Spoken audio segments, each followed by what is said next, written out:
Good afternoon, everyone, and welcome back to Bald Feather Bets. Give you a quick recap of Thursday Night Football before we lay out all of our picks for Saturday. But first, just want to make sure you guys give the channel some love. Give us a like, share, comment on the video. Make sure you're subscribed. Make sure your notifications are on. Sometimes we post close up until kickoff. If we can't always get a video out at you, then we'll get a community post. But just want to grow this channel. Never charge for these picks. Always keep them free. Just want to grow our community. The interaction with you guys is my favorite. So comment. Let me know what you think. Let me know what your picks are. Let me know if you're fading me on anything. If you're riding with us, just let me know your thoughts. So Thursday Night Football, 2-unit loss for us in the Commanders +4. That brings us to 37, 41, and 1.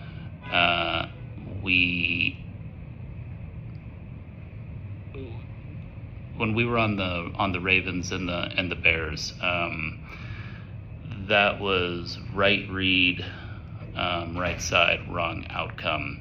This was wrong read, wrong side, wrong outcome. The Packers it probably shouldn't have even been 27-18. Shouldn't have been as close as it was. And I've seen some people who are on the Commanders online being like, yeah, but if they make those 2 field goals, then we get the cover. If the Packers make their field goal before halftime, if everyone makes all their field goals, you still don't get the cover. So the Packers was the right read in this. We just got it wrong. This brings it a little bit into question of I saw how much the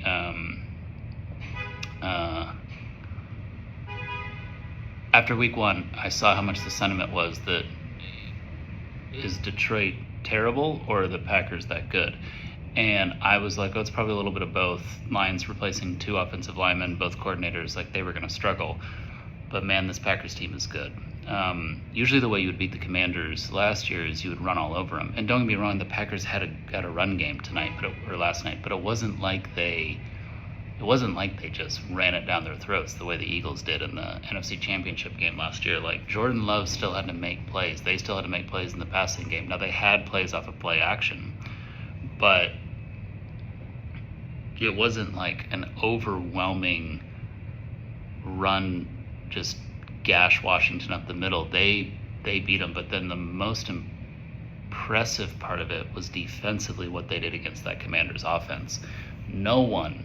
If you'd have told me pregame that you're going to hold the Packers to 27, do you want the Commanders +4? I wouldn't have been like, yes, and we want it for 20 units, but I'd have been like, yeah, I want the Commanders +4 if the Packers are held to 27, because think about how many defenses have held that Commanders offense to under 20 points. And if you get to 20, then it's like, okay, did you get to 20, 21, or 23? It's kind of, some people get to 22, but in one of those touchdowns to get from 10 to 18 was garbage time touchdown. So, I mean, really what the Packers defense did against that Commanders offense that no one over the past 10-ish games has really slowed down all that much, with Kingsbury and Daniels clicking, I'm a little shocked at how well they did. I mean, the combination of Parsons, Gary, and Van Ness is scary. It's scary. Anyway, enough about revisionist history. Big major takeaway from that is Packers.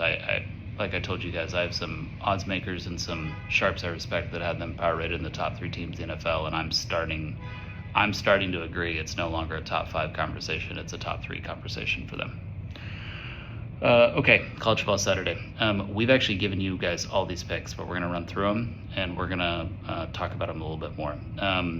Noon kickoffs, we're going with Alabama -20.5, and we're going with Georgia Tech +3.5, both for 3 units. The Georgia Tech Clemson one is mainly Georgia Tech's ability to slow a game down and limit the possessions with a healthy Haynes King. I think that's important against a Clemson offense that is really reliant on big plays right now. And we're going to talk about another game that has this exact same type of read on it. When you're reliant on big plays and you get less and less possessions, it's especially if the game's close late, it starts to get really scary because the other team is able to tick, tick, tick, tick, tick, tick, tick, tick, tick, tick, tick, tick, tick on the clock, and so you can press a little bit. Haven't been extremely excited with what we've seen out of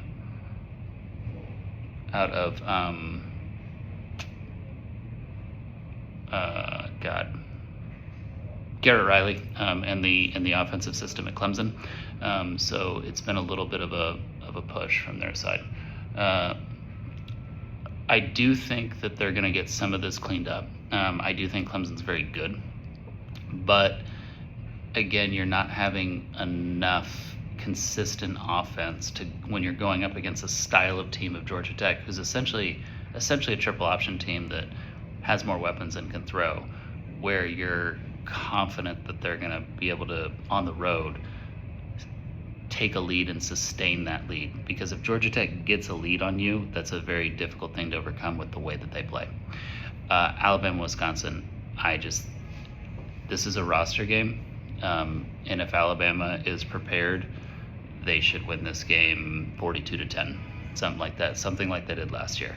On the road, Wisconsin on the road, backup quarterback, they should not really compete in this game.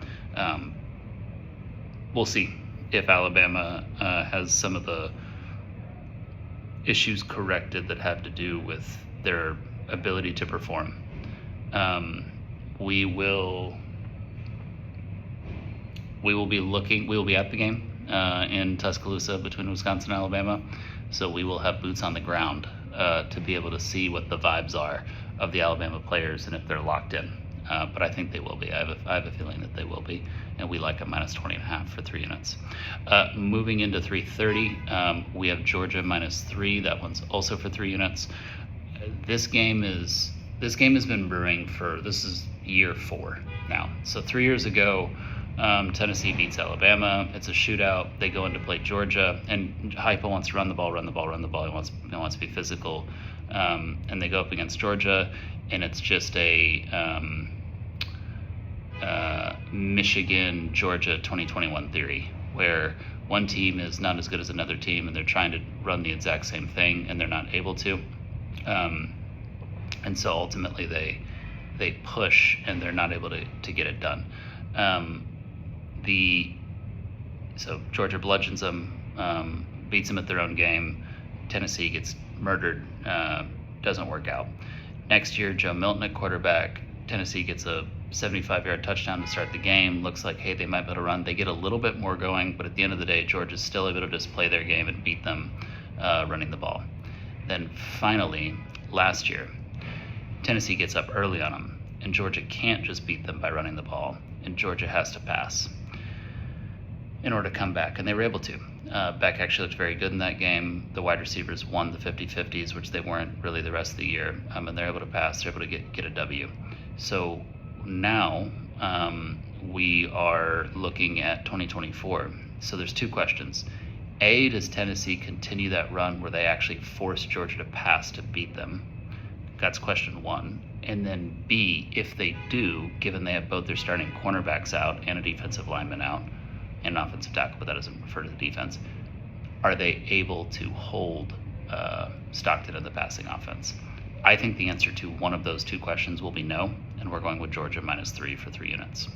Then later on in the afternoon, 4:30, we like Miami -16. That one's for 2 units. I just think the magical run comes to an end here for USF. I think this is a really bad matchup for USF in terms of what Miami does and what they're good at. Moving on into the evening, both the primetime 7:30 games, we like the favorite in Notre Dame, -6. Doing that one for 3 units. Again, I think this is a theory game. I think Notre Dame is a better version of what A&M wants to be, which is a run-the-ball physical team. If A&M is who they think they are, or if Reed can throw the ball, then Notre Dame's in trouble. I just don't think those 2 things will happen. And then lastly, we have Florida +10. It's for 3 units. It's my favorite play of the week. The line's already come down to Florida +7. It's even under what it was. It was 7.5 going into last week. So it's even less than it was after Florida lost to USF. I love this one. I think there's I think there's some overhype on LSU right now based on how they played against Clemson. So we have Florida plus the 10 for 3 units, and then lastly, Vanderbilt plus 5.5 against South Carolina. This one also has come all the way down to 3. Very much so South Carolina is relying on big plays, Superman plays from Sellers and Harbor, and Vanderbilt is able to put this game into a microwave, limit the possessions, and put the pressure, I think, on South Carolina. So that's it. That's everything we have. We may take a look at the Arkansas Ole Miss game, but if we do, I'll get that to you guys in a community post sometime tomorrow. So enjoy your college ball Saturday. I know I will. I'll be at the Alabama-Wisconsin game. Hopefully all your bets win, unless they're fading me. Then I hope you lose.